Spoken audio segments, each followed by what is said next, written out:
হে high, আমি আরিয়ান। খাদান সিনেমার আরো একটি গান আজকে ড্রপ করেছে, যেটা টাইটেল বাপ এসেছে। যদি সত্যি কথা বলি, গানটা আমার কাছে বেশ ভালো লেগেছে। গানটা বেশ এনার্জেটিক। এই গানটা আমার কাছে যতটা না ভালো লেগেছে, আমার কাছে তো ভালো লেগেছে, বাট আমি গানটাকে যেভাবে দেখবো, যেভাবে শুনবো, বা আমার কাছে যতটা ভালো লাগবে তার থেকে 10 গুণ বেশি ভালো লাগবে সেই নায়কের ফ্যান বেসদের কাছে। এখন এরকম একটা গানে যদি শাহরুখ খানকে পারফর্ম করতে দেখি, তখন সেই গানটা শোনার পর, দেখার পর আমার যে ফিলটা হবে সেটা কিন্তু সালমান খানের ফ্যান্সদের হবে না। কারণ এই ধরনের গান ফ্যান্সদের টার্গেট করে বানানো হয়। তারা গানটা শুনবে, তারা গানটা নিয়ে আলোচনা করবে, তারা বিভিন্ন রিলস ক্রিয়েট করবে, তাদের ভিতরে একটা অন্যরকম ফিল কাজ করবে। এই গানের যে টাইটেল বা এই গানের যে লিরিক্স বাপ এসেছে, সো নর্মালি এই গানে যে স্টোরি থাকুক না কেন, সেই ফ্যান বেসটা কিন্তু মজা পাবে। তারা এই লিরিক্সটা শোনার পর তাদের ভিতরে একটা ফিল কাজ করবে। গানের যদি অডিও ভার্সনটা নিয়ে বলি, এমন কিছু লিরিক্স রয়েছে যেমন চ্যালেঞ্জ, নিবিনা শালা বা মাস অবতারে সুপারস্টারের কামব্যাক। সো এই যে লিরিক্স গুলো, এটা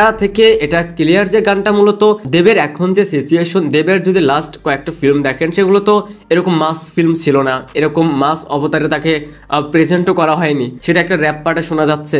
আবার যখন বলছে চ্যালেঞ্জ নিবিনা শালা, তখন আবার 10-12 বছর আগের চ্যালেঞ্জ সিনেমার কথা মনে পড়ছে। সো এই গানটা অরিজিনালি যারা ফিল করতে পারবে সেটা হচ্ছে দেব ফ্যান। গানটা ভালো, আমি বলছি না যে আমাদের কাছে ভালো লাগেনি বা নিউট্রাল অডিয়েন্সের কাছে ভালো লাগবে না, তাদের কাছেও ভালো লাগবে।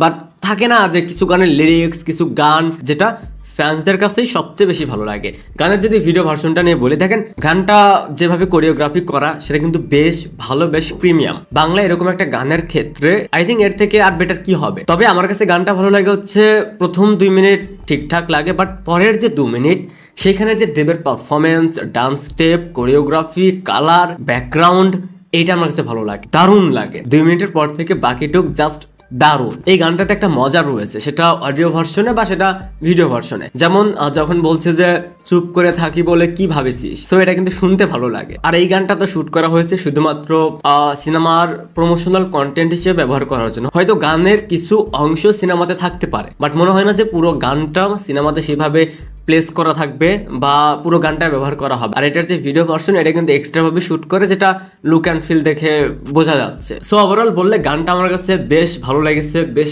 এনার্জেটিক লেগেছে। আর খাদানের জন্য সর্বোচ্চ শুভকামনা। খাদান সিনেমাটা ভালো চলুক, ভালো বিজনেস করুক, এটাই। তো আপনাদের কাছে কেমন লেগেছে বাপ এসেছে এই গানটি, সেটা অবশ্যই কমেন্টসে জানাবেন। আর আই থিঙ্ক এই গানটা দেব ফ্যান্সদের কাছে একটা ট্রিট। তো এই ছিল গানটা নিয়ে আমার opinion. Thanks for watching. By.